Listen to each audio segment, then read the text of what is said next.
This episode is sponsored by Friskies, who would like to tell your cats hi. Now, if that didn't get your cat's attention, there is one thing that always does the trick. Just pour some Friskies crunchy food in the bowl and you'll hear those paws come running. Works every time. With so many Friskies choices, you can always bring your cats running from their secret napping spots. There's always more to explore. See for yourself at friskies.com or visit your local store. Building a portfolio with Fidelity Basket Portfolios is kind of like making a sandwich. It's as simple as picking your stocks and ETFs, sort of like your meats and other toppings, and managing it as one big, juicy investment. Now that's pretty good. Learn more at fidelity.com/baskets. Investing involves risk, including risk of loss. Fidelity Brokerage Services, LLC. Member NYSE SIPC.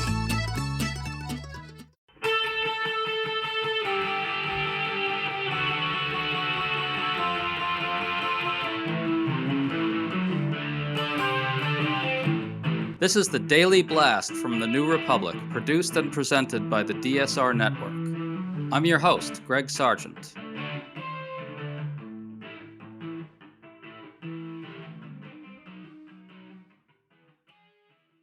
Over the weekend, President Donald Trump ordered up the National Guard to deal with violence that broke out in Los Angeles in relation to protests of Trump's immigration policies. This has angered California Governor Gavin Newsom, who is now suing the administration over it. But now Trump is saying he might send the Marines into California, which makes this whole thing even worse. We think that this whole saga is best seen as a test. Trump is testing how the country will respond if he sends troops into American cities. Are we passing that test? We're trying to unravel all this today with former federal prosecutor Barbara McQuade, who's the author of the book Attack from Within: How Disinformation is Sabotaging America. Barbara, thanks for coming on. Thanks for having me, Greg. So to catch everybody up, Trump called up the National Guard without the input or assent of the governor, Gavin Newsom, who has said law enforcement was managing the situation just fine. Barbara, can you walk us through why this move by Trump was itself a grotesque abuse of power? Well, if you look at the section that President Trump invokes as the authority, it is a federal statute that gives the president the authority to call in the National Guard when there is a rebellion or danger of rebellion against the authority of the U.S. government. But it specifically says that when the president does so, the order for these purposes shall be issued through the governors of the states. Now, according to Governor Newsom's lawsuit, that's not what happened. Instead, the directive went directly to the military leader. So it's a process issue, but when it comes to the law, process is everything, especially the idea that you are going to federalize the National Guard, put them in place, and not follow the proper process. It's such an aggressive use of law enforcement that the idea that you would circumvent the governor's office strikes me as an abuse of power. And Barbara, there's some question about whether there's actually a rebellion taking place on the ground in Los Angeles. It sure doesn't look like what you would normally associate with a rebellion. Yeah, this is an area where the president gets an awful lot of discretion to decide whether he believes it's necessary to send in military troops to quell a rebellion. But, just because you can do something doesn't mean you should. Restraint is often a very appropriate use of discretion in these situations. And I think one also has to ask whether sending in troops is going to calm passions in the area or whether it's going to inflame passions. And so, the law talks about rebellions and domestic unrest and things that one would imagine and would equate with violence, a situation that has spun out of control for the police to handle. And instead, what we have is something like 500 protesters, maybe some throwing of rocks. And when the governor and the mayor have specifically said, please don't come, we think it will only make matters worse, the sort of overriding of their judgment does suggest that maybe there's something more afoot than a necessity and a president trying to solve a problem as opposed to trying to create a problem. It's funny that you bring up this question of whether this will inflame passions or calm them. Another question is whether Trump actually wants passions inflamed, which I think he very much does. Trump just escalated matters. He was asked whether he'll send the Marines into California. Listen to this.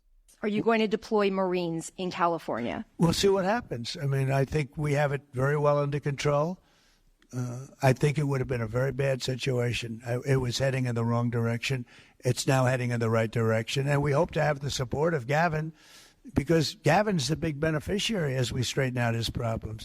Barb, it's pure fantasy that Trump is the one straightening out the problem here, as he says. Trump cannot use the National Guard for specific domestic civilian law enforcement, and it seems like they're just mainly protecting federal buildings anyway. But what do you make of the threat to send in the Marines? As of now, Trump hasn't invoked the Insurrection Act, and so the Marines wouldn't have any legal basis for carrying out law enforcement anyway, right? What would be the point? What would he be trying to accomplish by sending in the Marines? Well, I don't know that he really plans to do it first. I think some of this is the very kind of thing I talk about in my book, which is using language to normalize certain conduct, to talk about it as if it is commonplace. As you said, a test, a trial balloon. What's the reaction to it? Certainly there will be people who oppose this idea. Certainly in a blue state like California, no doubt there will be some outcry. But maybe that is a political battle that President Trump has calculated he wants to fight, because he will get people on the side of immigrants, defending the rights of protesters, and he can be perceived as the person who cares about law and order and restoring public safety and expelling immigrants from our communities.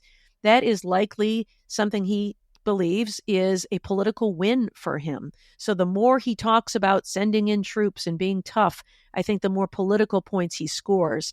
But of course, if he does decide that the test is going well for him, that this is a popular move, maybe we do see at some point, again, he has a lot of discretion to decide when there is an emergency such that it is necessary to call in the military. But it seems to me that these are emergencies of his own creation, designed to give him the opportunity to come in and save the day. It seems more about scoring political points than about protecting public safety. To stay up to date on all the news that you need to know, there's no better place than right here on the DSR Network. And there's no better way to enjoy the DSR Network than by becoming a member. Members enjoy an ad-free listening experience, access to our Discord community, exclusive content, and more. Use code DSR2025 for a 40% off discount on sign-up at thedsrnetwork.com/buy. That's code DSR2025 at thedsrnetwork.com/buy. Thank you, and enjoy the show.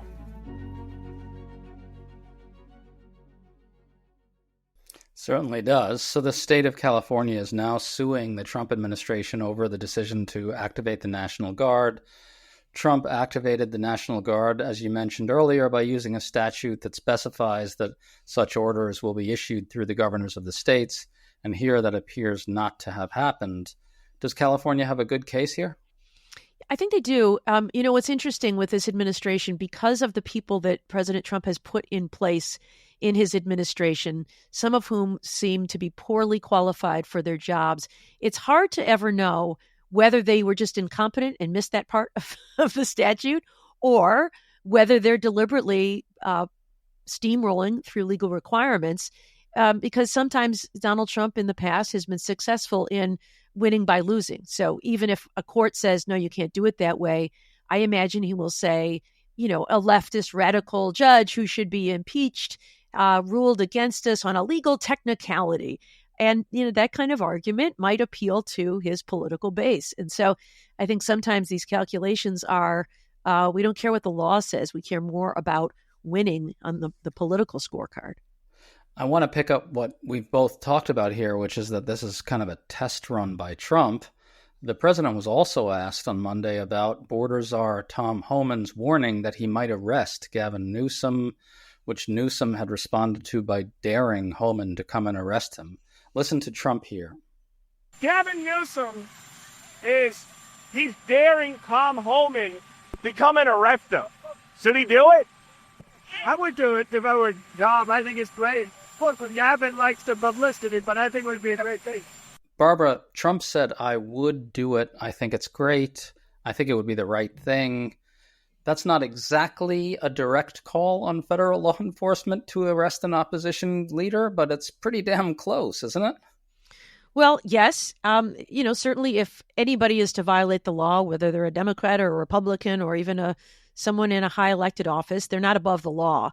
But so the important word in that sentence, I suppose, is would. He seems to be imagining a scenario where Governor Newsom has in some way violated the law. And if that's the case, then I suppose an arrest might be appropriate. But it's also a violation of the idea of improper command control. We typically defer law enforcement decisions to police officers on the ground and their chain of command and independent prosecutors. We don't have the president directing an arrest from the Oval Office especially of some other leader of a separate sovereign. So I think it's deeply disturbing that we've got a president even speculating about that possibility.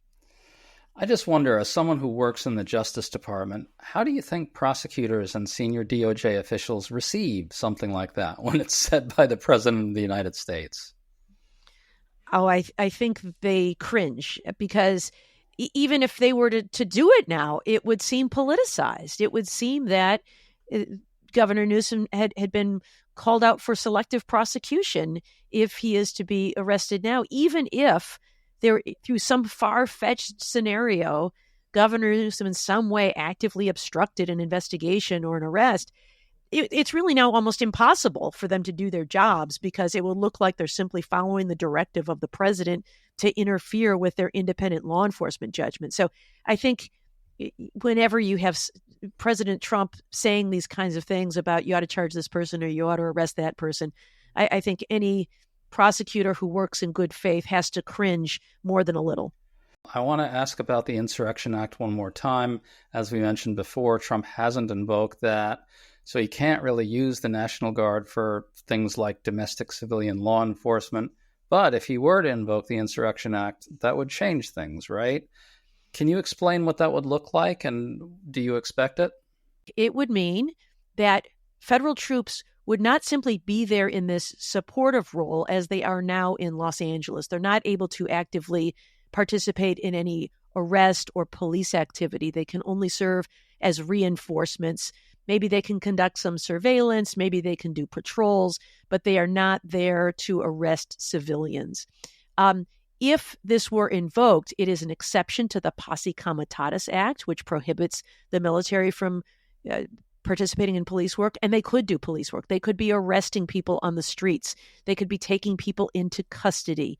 They could be knocking down doors and grabbing people who flee inside. They could be executing search warrants and arrest warrants. And I think it's a very dangerous thing. You know, if it's there, if you need it in an extreme, dire emergency, but to use it in a case like this, where there really is very little evidence to suggest that it's necessary, I worry that, number one, we will see some kind of civilian officer interaction that they're not properly trained for. I mean, these guys, load sandbags during a hurricane. These are not people who are accustomed to executing arrests. So that lack of training, I worry, could put them in a very difficult position. My guess is even they don't want to be there. And they will have to do something they're not accustomed to doing, they're not trained to properly do, and we will see some bad incident that will cause even more unrest. I worry that it's bad for the morale of the National Guard. These are people who get called up from their civilian jobs to protect our country, and they do so in times of emergency. They go to areas of floods and hurricanes. They may even have to defend the homeland from military incursions. But I don't think they signed up to fight against in combat with their fellow citizens.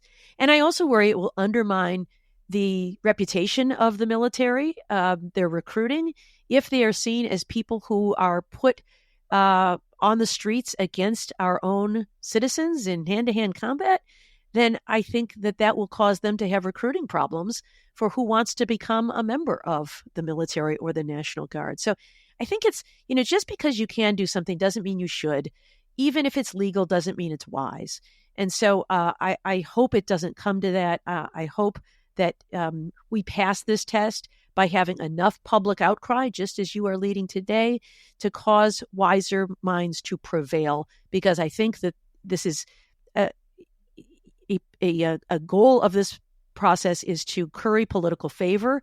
And if instead it backfires politically, then I think that will be the end of it. That brings me to Stephen Miller's tweet to close this out. He tweeted out one word about what's going on in Los Angeles: insurrection. It's very clear that Miller and probably the other authoritarians or fascists around Trump actively want him to invoke the Insurrection Act. Do you think I'm right about that? Do you think that there's a real push inside for this? It looks to me like this is now really actively on the table from the point of view, at least some of Trump's top people. Yes. Again, I don't know how disciplined they are in this White House. You would think that in prior administrations, if somebody who were a close advisor to the president would put something out like this, it would be very strategic and there was a reason for doing it. In this administration, I don't know that they have that kind of discipline. But somebody as high a level as Stephen Miller to put something out there, I think he is suggesting that this is an insurrection. I mean, I don't know what he means by the one word, but I assume it's descriptive and that he's not cheering it on. He's not encouraging an insurrection.